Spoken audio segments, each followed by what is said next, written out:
अध्याय 9 वैश्विक ऊष्मा ग्लोबल वार्मिंग। ग्लोबल वार्मिंग पर्यावरण से संबंधित एक गंभीर विषय है।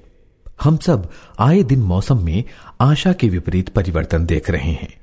न तो सर्दी के समय सर्दी पड़ती है, न ही वर्षा के मौसम में पर्याप्त वर्षा होती है। जलवायु में परिवर्तन स्पष्ट परिलक्षित है। धीरे धीरे पृथ्वी पर तापमान बढ़ता चला जा रहा है। यद्यपि यह समस्या एक दिन की नहीं है, पिछले कुछ वर्षों से चल रही है, मगर अब इसमें तेजी से वृद्धि हो रही है। वास्तव में सर्वप्रथम यह जानना अत्यावश्यक है कि यह वैश्विक ऊष्मा ग्लोबल वार्मिंग है क्या। पृथ्वी के औसत तापमान में वृद्धि ही ग्लोबल वार्मिंग है। इस समस्या को बढ़ाने में हम सभी का हाथ है। हम अपने जीवन को आरामदायक व सुविधाजनक बनाने के लिए जिन साधनों को अपने जीवन में शामिल करते जा रहे हैं, उनके कारण वातावरण में अनेक दूषित गैसें लगातार बढ़ रही हैं।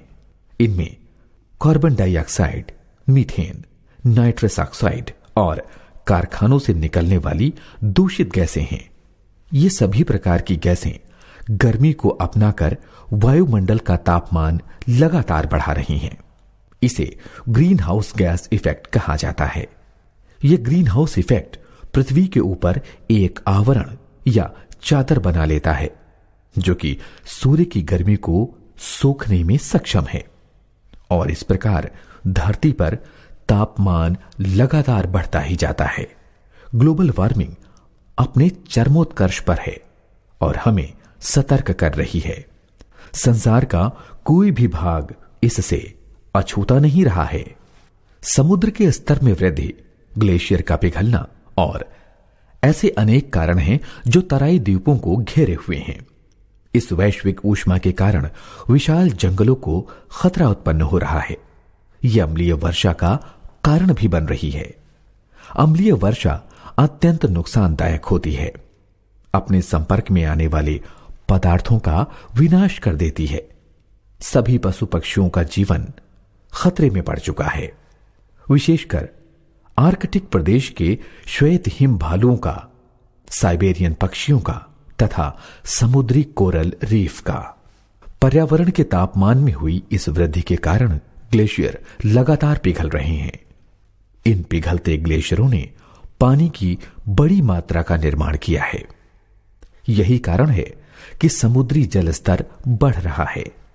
जलीय जीव जंतुओं के जीवन के लिए खतरा उत्पन्न हो रहा है। यह ग्लोबल वार्मिंग अनेक प्राकृतिक आपदाओं को निमंत्रित कर रही है। वर्षा न होने से कई इलाके सूखाग्रस्त हो रहे हैं और कई जगह बाढ़ का भयंकर रूप विनाश का कारण बन जाता है। ओजोन, जिसे धरती का सुरक्षा कवच कहा जाता है, लगातार उसका क्षरण हो रहा है। जैसे जैसे क्लोरोफ्लोरोकार्बन्स की संख्या बढ़ती है, ओजोन परत नष्ट होती है। इस ओजोन के नष्ट होने के कारण सूर्य की पराबैंगनी किरणें, अल्ट्रावायलेट रेज, सीधे धरती पर पड़कर वातावरण को गर्म कर रही हैं। ग्लोबल वार्मिंग के दुष्प्रभाव से अनेक बीमारियां, हैजा, डेंगू, इबोला, मलेरिया और अन्य कई रोग पनप रहे हैं। पराबैंगनी किरणों से त्वचा का कैंसर बढ़ रहा है। यह एक चिंताजनक विषय है। हम सबको मिलकर इसके लिए प्रयास करना होगा। सर्वप्रथम जीवाश्म ईंधन के प्रयोग को कम करना होगा। अपनी आदतों में सकारात्मक बदलाव लाना होगा। डिस्पोजेबल उत्पादों के स्थान पर पुनः प्रयोग में आ सकने वाले उत्पादों का प्रयोग करना होगा। हमें कागज, समाचार पत्र, एल्यूमीनियम के डिब्बों आदि को रिसाइकिल करना चाहिए। बिजली के उपयोग में कमी करना भी इस दिशा में एक सकारात्मक कदम होगा। Air conditioner, room heater, hair dryer आदि कम प्रयोग होंगे। नियमित बल्बों के स्थान पर CFL, कॉम्पैक्ट फ्लोरोसेंट लाइट इस्तेमाल करनी चाहिए। कारों या अन्य वाहनों का अनावश्यक प्रयोग कम करना होगा। जितना ईंधन कम जलेगा, उतना ही हानिकारक गैसों का उत्सर्जन कम होगा। पेड़ों की कटाई को कम करके वृक्षारोपण एक सफल प्रयास होगा। जैसे जैसे क्लोरोफ्लोरोकार्बन्स की मात्रा कम होगी, ग्लोबल वार्मिंग भी कम हो जाएगी।